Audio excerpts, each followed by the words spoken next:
আসসালামু আলাইকুম। গত ২৪ ঘন্টায় ভাইরাল যে টপিক সেটা হচ্ছে বর্তমানে ফেসবুকে পেজ কিংবা প্রোফাইলে সবার রিকমেন্ডেবল গুলা কিন্তু সাসপেন্ড কিংবা নট রিকমেন্ডেবল করা হচ্ছে। এখন কথা হচ্ছে এটা যদি আপনার এসে থাকে তাহলে কিন্তু সেটা অটোমেটিক্যালি ২৪ ঘন্টার ভিতরে ঠিক হওয়ার কথা। এখন যদি আপনার সেটা ২৪ ঘন্টা পার হয়ে গেলেও ঠিক না হয় তাহলে কিভাবে ঠিক করবেন?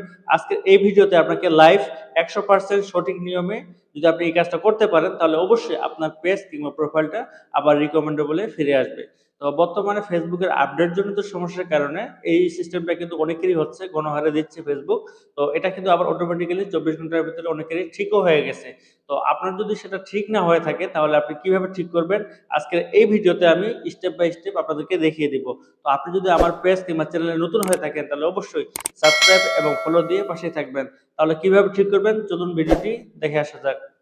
আপনাদের সমস্যাটি সমাধানের জন্য আমরা শুরুতে চলে যাব আমাদের পেজ বা প্রোফাইল থেকে। এখানে যে থ্রি লাইন অপশনটি দেখতে পাচ্ছেন, এই থ্রি লাইন অপশনে একটা টাচ করব। তো থ্রি লাইন অপশনে টাচ করার পর আমরা আমাদের প্রবলেমগুলো আগে দেখে নিব। তো এখানে যে প্রথমে দেখতে পাচ্ছেন প্রফেশনাল ড্যাশবোর্ড, এই প্রফেশনাল ড্যাশবোর্ডের মধ্যে আমাদেরকে ক্লিক করতে হবে। তো শুরুতে আমরা প্রফেশনাল ড্যাশবোর্ডে ক্লিক করার পর এরকম একটি ইন্টারফেস পাবো। একটু নিচে যাব। নিচে যাওয়ার পর টুলস যে অপশনটা দেখতে পাবেন, এই টুলস অপশনের নিচে পেজ রিকমেন্ডেশন অপশনটা দেখতে পাবেন।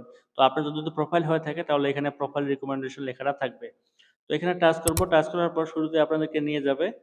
এখানে দেখতেই পাচ্ছেন যে এখানে রিকমেন্ডেবল লেখা আছে। তো এটা ২৪ ঘন্টা আগেই কিন্তু আমার নট রিকমেন্ডেবল লেখা ছিল, কিংবা আপনাদের সাসপেন্ডও লেখা থাকতে পারে। তো এখানে দেখতে পাচ্ছেন এই জিনিসটা কিন্তু অটোমেটিক্যালি ২৪ ঘন্টার ভিতরে ঠিক হওয়ার কথা। এখন যদি আপনার ২৪ ঘন্টার ভিতরে ঠিক না হয়, কিভাবে ঠিক করবেন?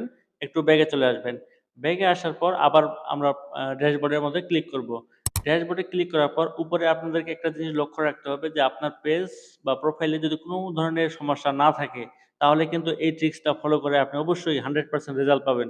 এখানে দেখতে পাচ্ছেন গ্রিন মার্ক। এই গ্রিন মার্কটা যদি আপনার পেজে না থাকে বা প্রোফাইলে না থাকে তাহলে কিন্তু এই সাসপেন্ডেড বা নট রিকমেন্ডেবল লেখাটা আপনি কখনোই সরাতে পারবেন না। তো আপনারা আগে এগুলো চেক করে নেবেন। এখান থেকে চেক করা হয়ে গেলে আপনারা আরেকটু আ হোম বাটনে ক্লিক করবেন। হোম বাটনে ক্লিক করার পর আমরা এখানে যে আমাদের পেজের ছবিটা আছে এটাতে ক্লিক করব।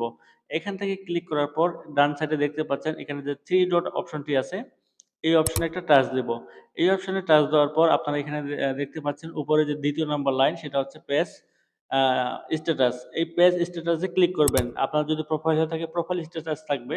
তো এখানে দেখতে পাচ্ছেন আমার নিচে কিন্তু রিকমেন্ডেবল অ্যাক্টিভ আছে এবং হচ্ছে মনিটাইজেশনটাও অ্যাক্টিভ আছে। তো যেহেতু আমার ২ টা জিনিসই অ্যাক্টিভ আছে এখানে কোনো প্রবলেম নেই।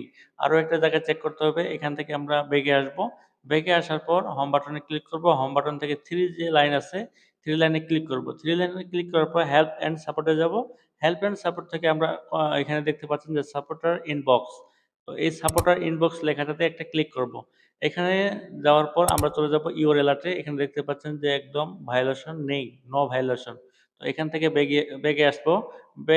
বেগে আসার পর এখান থেকে আমরা চলে যাব আমাদের আ কাঙ্ক্ষিত জায়গায়, যেখান থেকে আমাদের সমস্যাটি মানে খুব সহজেই সমাধান করা যাবে। রিপোর্ট এ প্রবলেম এ ক্লিক করব। এখান থেকে চলে যাব কন্টিনিউ টু রিপোর্ট। এখানে একটু লোডিং নিবে। আপনাদের নেট ক্লিয়ার না থাকলে একটু সময় নিবে। তো এখানে দেখতে পাচ্ছেন যে অলরেডি চলে আসছে। তো ইনক্লুড যে লেখাটা আছে এটাতে ক্লিক করব। ইনক্লুড থেকে আমরা চলে যাব আমাদের পেজ বা প্রোফাইল।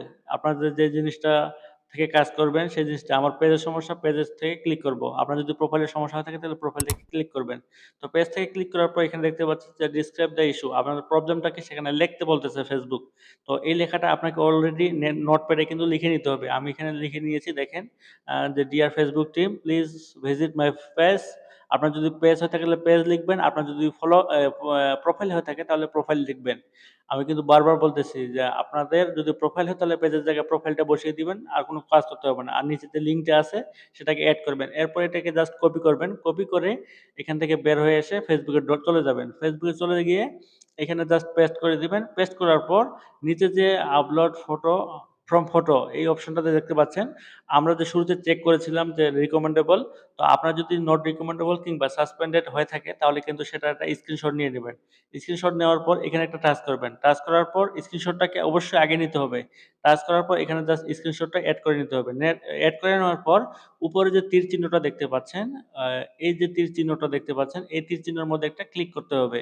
30 জনের মধ্যে ক্লিক করলে কিন্তু আপনার রিপোর্টটা অলরেডি ফেসবুকের কাছে চলে যাবে। এখানে রিপোর্ট করার পর জাস্ট একটা কাজ করতে হবে, এখান থেকে লাইভ করতে হবে একটা 30 থেকে 40 মিনিটের।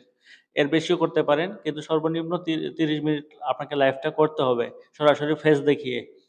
তো এই জিনিসটা করার পর কিন্তু অটোমেটিক্যালি আপনার 24 ঘন্টার ভিতরে রিমুভ হয়ে যাবে আশা করা যায়। তো এ ধরনের নিত্য নতুন ভিডিও পেতে অবশ্যই আমার চ্যানেল কিংবা পেজটিকে সাবস্ক্রাইব করে ফলো দিয়ে পাশেই থাকবেন। ধন্যবাদ সবাইকে।